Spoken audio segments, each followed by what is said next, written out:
Oke guys, sekarang saya lagi ada di salah satu project Eskotel yang baru. Jadi buat yang belum tahu, Eskotel itu adalah perusahaan saya di mana yang kami lakukan itu adalah mengelola hotel dan akomodasi wisata lainnya. Misalnya ada yang punya villa, ada yang punya unit apartemen, itu kita bisa kelolain. Dan sistem kerjasamanya kita mengambil manajemen fee dalam bentuk sharing profit. Sekali lagi, sharing profit. Jadi nggak ada tuh yang namanya sharing omset atau ada biaya royalti. Nah, hingga saat ini kami tidak memberlakukan. Jadi benar-benar hanya sharing profit aja. Atau dengan kata lain, kalau misalnya dari operasionalnya mengalami kerugian atau minus gitu ya, ya udah kita kerja bakti, kita nggak dibayar. Jadi dengan kata lain, secara halus kami ingin mengatakan bahwa kalau nanti klien punya properti, kami yang mengelola, maka dijamin pasti profit. Jaminannya apa? Kalau nggak profit ya kita nggak dibayar. Nah, dalam video kali ini saya ingin cerita tentang satu konsep yang namanya nilai tambah. Karena kalau kita paham dengan yang namanya nilai tambah, jualan apa aja gampang. Maksudnya apa? Jadi gini, ini di tempat saya berdiri, ini adalah sebuah klaster ya, klaster perumahan di mana developernya ini membangun, rencananya awalnya mau membangun 15 unit rumah. Lokasi premium banget, ini bener-bener di depan itu, di depan sana. Di depan sana itu adalah jalan nasional. Jadi bener-bener daerahnya strategik banget, lokasinya oke banget sebetulnya. Tapi kemudian apa yang terjadi? Jualannya mandek. Hanya dari sekitar hanya dari 15 kafling rumah ini baru terjual 2. Jadi kayak udah sekian tahun jualannya mandek banget. Nah, lalu kemudian apa yang terjadi, dari pihak developer ketemu dengan kami, ketemu dengan saya, kita ngobrol, diskusi. Saya cerita tentang Eskotel, saya cerita tentang beberapa project atau properti yang kami kelola. Tentu saja sangat profitable, owner-owner pada happy, investor juga sangat happy. Lalu kemudian ada sebuah ide di mana konsepnya dimodifikasi. Jadi di project ini, di komplek perumahan ini itu dimodifikasi projectnya. Jadi yang awalnya murni hanya jualan rumah saja, terus sekarang dirubah konsepnya menjadi jualan hotel. Nah, tapi yang menarik adalah gini, yang awalnya mau bikin rumah 3 kamar, awalnya itu yang udah dibangun tuh rumah contohnya yang di belakang saya ini awalnya adalah mau membangun rumah 3 kamar. Itu kemudian sekarang dirubah menjadi rumah 6 kamar. Bayangin, 6 kamar. Jadi itu satu bangunan isinya kamar semua tuh. Nah, tapi kemudian nanti dari pihak Eskotel itu akan menyewakan dalam bentuk hotel. Kita sewakan per kamar harian, sekali lagi. Per kamar harian. Jadi yang tadinya awalnya developer jualan rumah, sekarang tiba-tiba yang dijual adalah hotel, bisnis yang ada cash flow-nya.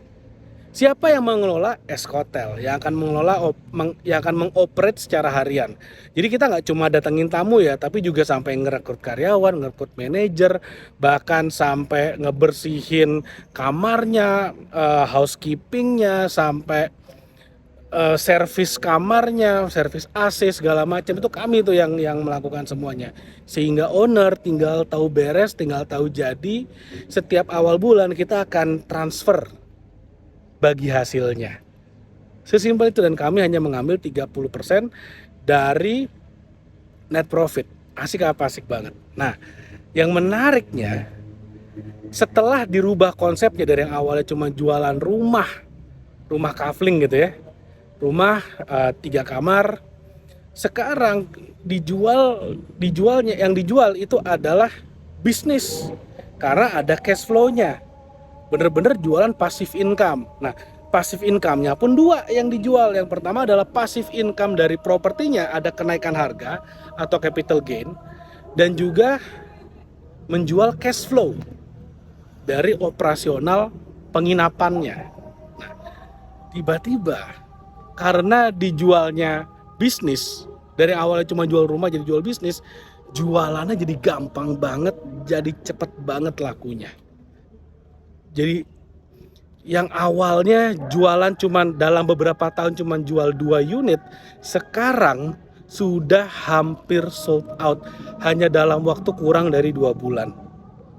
Jadi itu adalah satu yang namanya nilai tambah.